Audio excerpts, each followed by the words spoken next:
Eh, setan! Iblis kamu ya! Iya kamu! Pedasnya ucapan memakan seorang korban.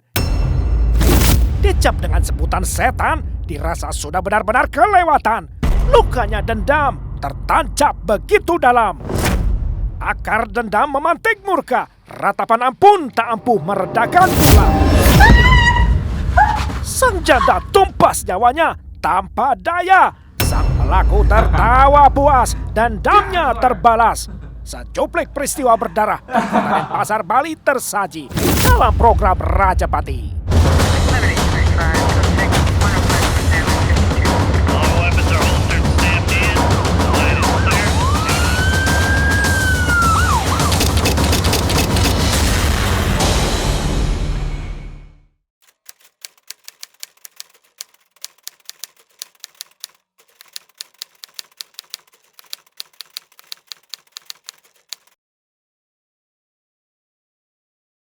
Sudah setahun lamanya, seorang wanita pengusaha Senawati Chandra kehilangan satu-satunya usaha yang menafkahi dia serta ketiga anaknya. Terbayang kembali masa-masa perjuangan merintis usaha yang lelah, lantas menikmati hasil jeripaya dengan semringah. Toko material bahan bangunan, namanya Usaha Dagang Maju Jaya Gemilang, yang kini sudah tumbang karena tak mampu membayar tunggakan-tunggakan utang.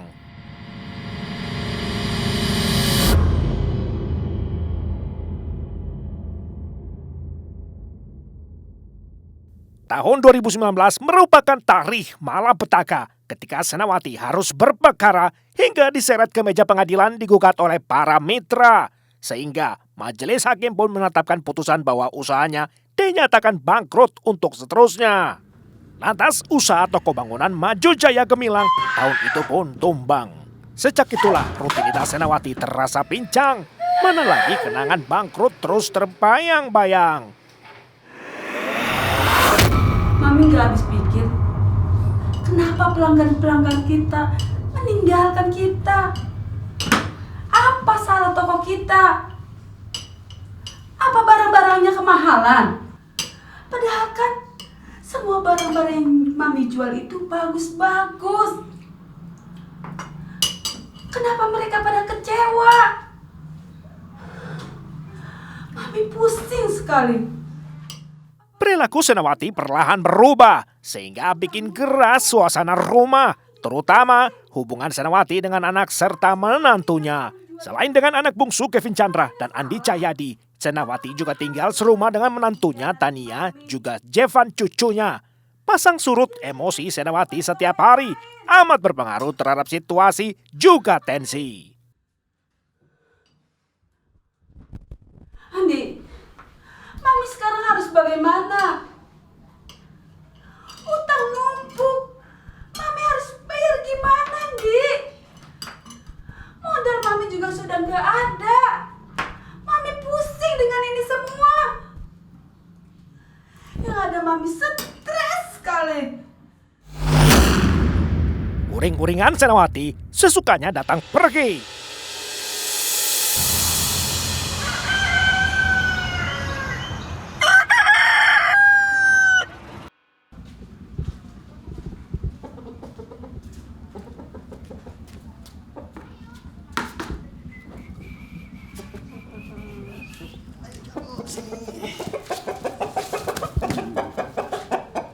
Putra sulung Senawati, Andi Cahyadi, 34 tahun, selalu jadi langganan dimarah-marahi. Sebagai kepala rumah tangga, Senawati menilai Andi gagal memimpin istri dan anaknya. Sebab Andi masih menumpang hidup di rumah Senawati. Hei, Andi, kamu dengar gak sih kata Mami? Urusin anak kamu. Ini malah melus-melus ayam. Nanti lama-lama Mami potong juga itu ayam kamu. Apa sih, Mi? Emang salahnya apa? Apa? Apa kamu bilang? Andi, kamu sadar gak sih? Kamu itu udah jadi kepala rumah tangga. Seharusnya kamu cari kerja yang benar. Ini malah main ayam. Emangnya main ayam itu bisa menghasilkan uang? Ini kan hobi, Mami. Kalau dia menang lomba, kan aku juga dapat duit nih. Nanti harga ayam aku juga naik. Ya ampun Andi, kamu keras kepala juga ya. Andi, kamu itu anak sulung mami. Seharusnya kamu itu kasih contoh ke adik-adik kamu. Dan rawat mami kamu yang benar. Iya Mi ya. Dibilangin iya terus. Mami minta kamu berhenti main ayam. Dan mami mohon jauhin si Sakim itu. Mami gak mau kamu bergaul sama dia. Dia berpengaruh buruk buat kamu.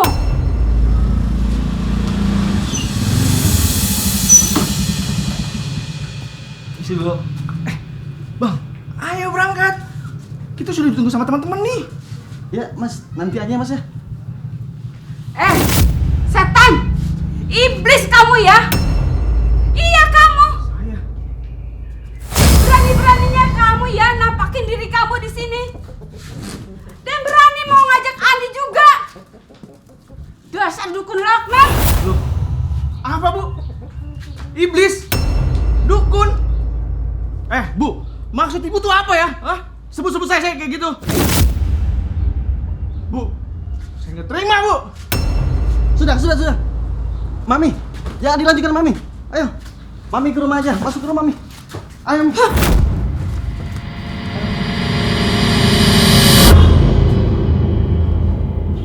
Mas, maaf ya Mas. Aduh, maafin ya Mas ya. Ya saya nggak salah apa-apa kok saya disebut-sebut setan, iblis, dukun lagi. Ya saya nggak terima lah Bang. Iya Mas. Mohon dimaklumi aja Mas ya. Tolong dimaklumin ya Mas. Bang Andi, saya tahu kamu dan istrimu bermasalah sama dia. Ya sudah, hilangkan saja pakai ilmu hitam. Oh, malah nggak usah Mas, nggak usah. Saya nggak berani Mas. Itu namanya kualat Mas. Ya sudah, kalau gitu saya pulang aja. Ya Mas.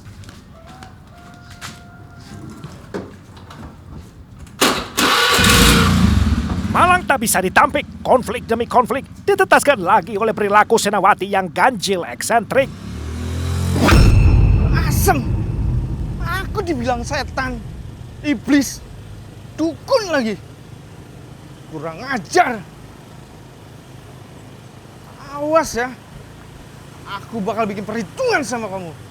Ialah Sakim Fadila, teman karib Andi Cahyadi Chandra, sejawat usaha ternak ayam hias untuk lomba. Sejak tahun 2018 mereka berkawan, dan keduanya rutin bertemu saban pekan.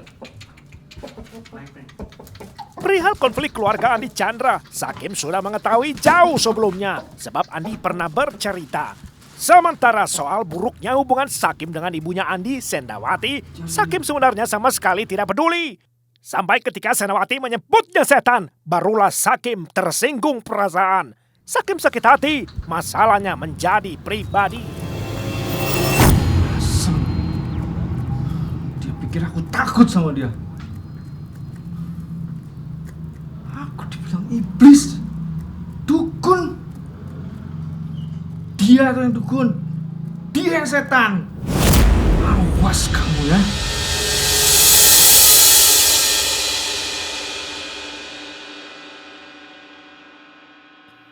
Setelah 4 bulan berjalan, Sakim dan Andi tetap setia berkawan. Walau setiap kali bertamu ke rumah Andi, Sakim selalu dicaci maki Senawati, ibunda Andi. Selama bisnis bersama ayam hias dilakoni, selama itu pula Sakim selalu rutin bertemu Andi. Iya, halo? Jadi kandang ayamnya Mas? Ya, jadi bang, ntar saya jemput. Oh iya Mas ya. Tunggu saja. Saya tunggu ya Mas. Saya masih dalam perjalanan nih bang. Tunggu ya. Ya.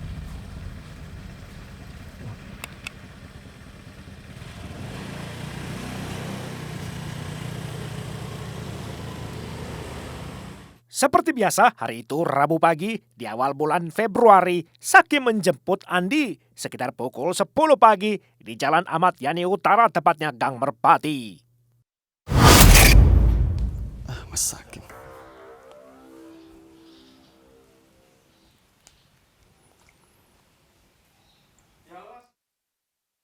Sudah di mana Mas? Ini saya di depan rumah bang. Oh, ditunggu ya Mas. Saya masih pakein baju anak dulu ya. Oh iya bang. Saya tunggu ya bang ya. Oke Mas, tunggu ya. Ya.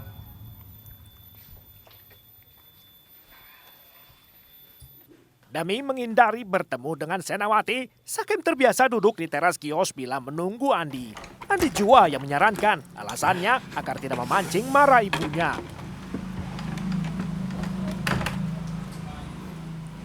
Sudah selesai. Bang. Aduh. Ayo Bang. Ayo bang, kita jalan yuk. Ya, sendalnya mana ya? Bentar ya Bang ya. Ketika pukul 9:30 waktu Bali, keduanya pun berangkat menuju lokasi tempat lomba atau menggantang ayam di Jalan Salia, sekitar 5 menit dari rumah Andi.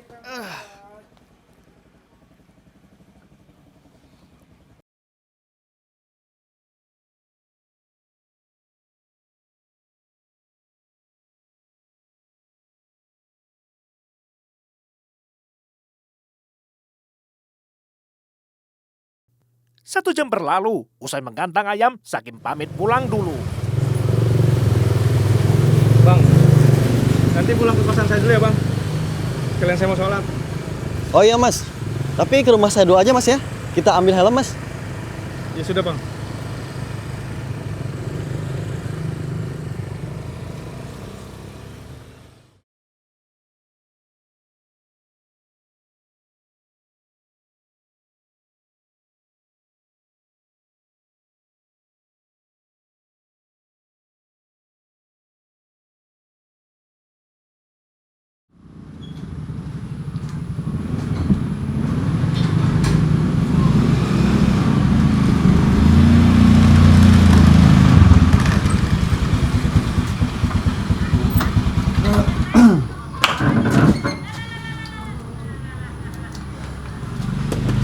Mas, saya ke warung dulu ya.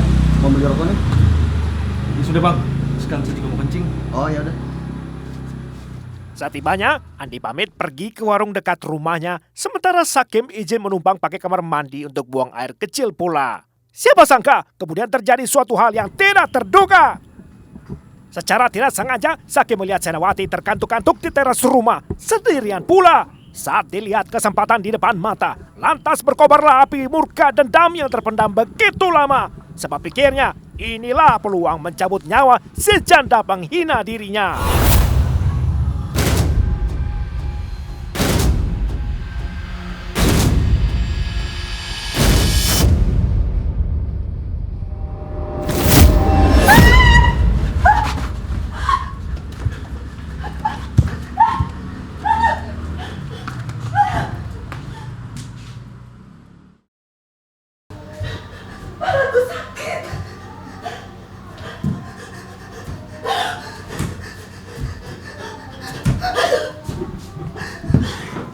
Senawati terbaring tak berdaya, bersimbah darah kepalanya. Meski Senawati terus-menerus memohon ampun, namun Sakim tak berbelas iba sedikit pun.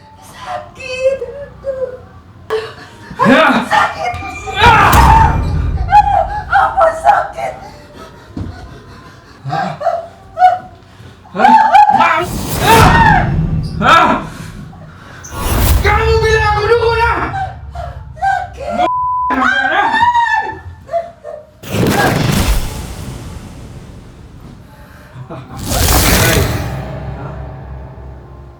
Emang kau pikir aku takut sama sampean ah?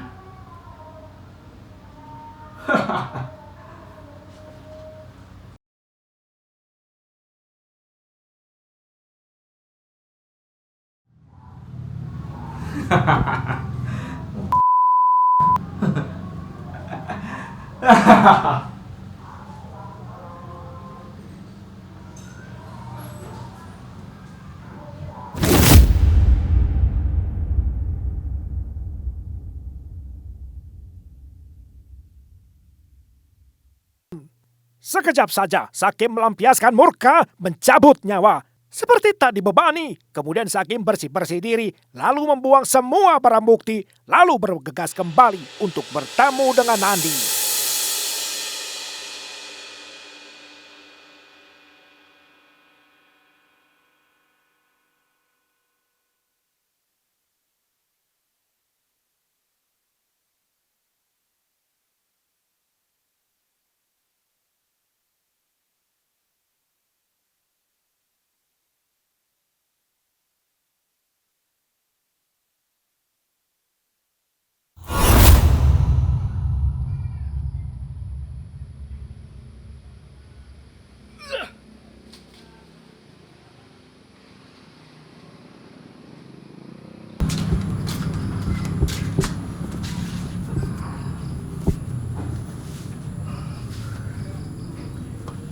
Ayo bang, kita jalan.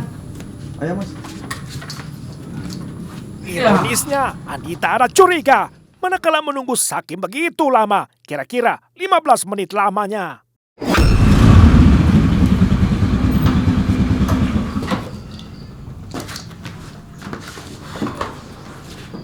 Bang, bentar ya.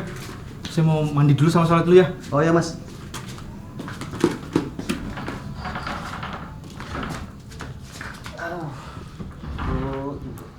Jago. Sesuai rencana awal mereka, Sakim mampir ke kos untuk menjalankan ibadahnya. Sementara Andi Chandra menunggu di sepeda motor saja.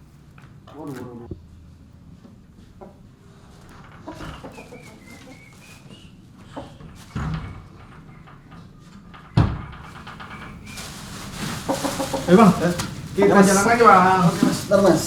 Masukin dulu mas. Jago. Kita jalan lagi bang. Ayo mas. Lantas mereka menuju Jalan Salia untuk kembali melombakan ayam mereka. Lantaran gelagat Sakim Fadila tambak biasa, peristiwa berdarah tersamar dengan sempurna. Sampai sekitar jam 1 siang, ketika dari sekolah si bungsu Kevin Chandra pulang, muncul dugaan Rajapati berawal dari sebercak darah berbentuk telapak kaki. Hah? Bercak darah? Telapak kaki siapa ini? Ko Andi? Mami? Mami di mana, Mami? Hah? Mami? Mami? Mami kenapa, Mami?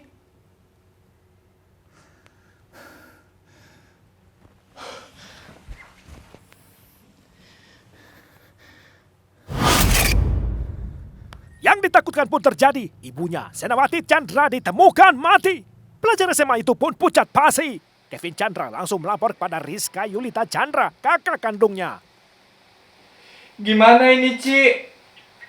Maminya kok banyak darah di lantai?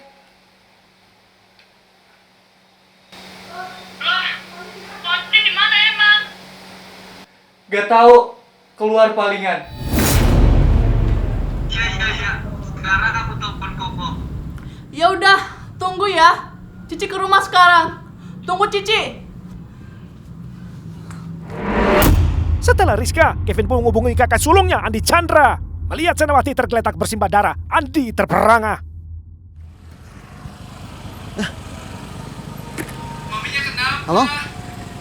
Kok banyak darah di lantai? Masa gitu? Ya udah, tunggu di sana. Koko segera pulang ya. Mas, di mana ya mas? Ya sudah, sekarang kita pulang aja. Kita ke rumah abang. Ya udah mas, kalau bisa tolong dipercepat ya mas. Begitu lihainya, Sakim bersandiwara menipu Andi Chandra berlakon sebagai orang tak tahu apa-apa. Ketika Andi panik, reaksi Sakim berpura-pura baik. Apaan tuh mas? Enggak, bukan. Kenapa apa kok? Tadi buang apa mas? Enggak kok. Bukan apa-apa. Dalam perjalanan, Sakim membuang kantong plastik berisi pakaian yang penuh bercak darah korban. Andi Chandra sempat penasaran, namun Sakim bisa mengalihkan perhatian.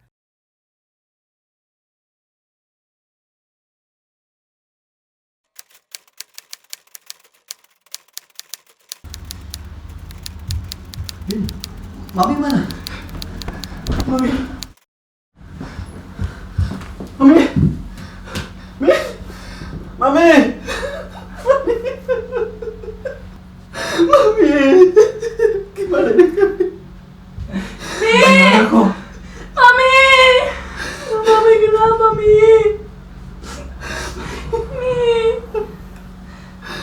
Malapetaka terjadi di rumah Jalan Ahmad Yani Utara di Gang Merpati. Senawati tergeletak di kubangan darahnya. Kedatangan ketiga anaknya, Kevin, Andi, dan Rizka, sayangnya terlambat sudah. Senawati Chandra sudah tak bernyawa. Mami ini kenapa Mami? Gimana Mami Koko? Mi. Rizka, telepon ambulans sekarang Rizka. Ayo cepat. Halo Mas, kirim ambulans ke rumah saya ya. Sekarang. Ya sekarang.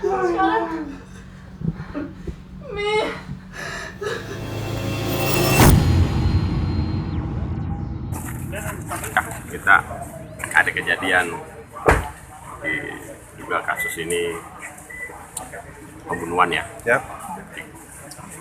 Kita masih melakukan penyelidikan karena kita lihat dari korban ada luka di kepalanya ya. Ini perampokan apa? Gimana? Perampokan apa gimana? Kalau kita lihat di TKP tadi ini pembunuhan ini. Kita lagi mencari siapa pelakunya ini.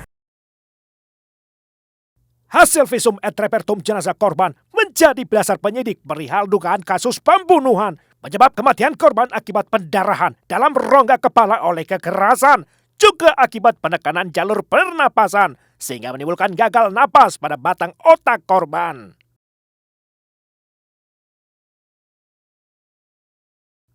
Mencari bukti awal penyelidikan benar-benar jadi tantangan. Walau beberapa saksi sudah dimintai keterangan, belum ada satupun titik terang membantu penyelidikan. Saksi yang diperiksa termasuk Sakim Fadila, teman karib Andi Chandra. Awalnya Sakim lihai memainkan alibinya, namun sepandai-pandainya Sakim Fadila, ia terjebak oleh kata-katanya, hingga akhirnya Sakim mengakui segala perbuatannya. Ia runut bercerita, ironisnya Sakim mengaku puas dan tidak menyesali perbuatannya. Sakim mengaku sakit hati karena sering dimaki-maki dengan sederet kata tidak pantas oleh korban Senawati. Di ambang muka pengadilan, Sakim membuat pengakuan yang mengejutkan. Sakim mengaku dirinya disuruh oleh Andi Chandra yang sedang bertikai dengan ibunya. Adalah fakta bahwa Senawati kurang suka dengan anak dan juga menantunya. Namun pengakuan Sakim hanyalah sekedar kata-kata kosong tanpa bukti yang nyata. Karenanya pasal pembunuhan dengan mantap didakwakan jaksa. 19 Mei 2020, puncak dari peristiwa. Majelis Hakim Pengadilan Negeri Denpasar mengadili terdakwa Sakim Fadila. Dinyatakan secara sah dan meyakinkan bersalah sehingga diganjar hukuman pidana selama 13 tahun penjara.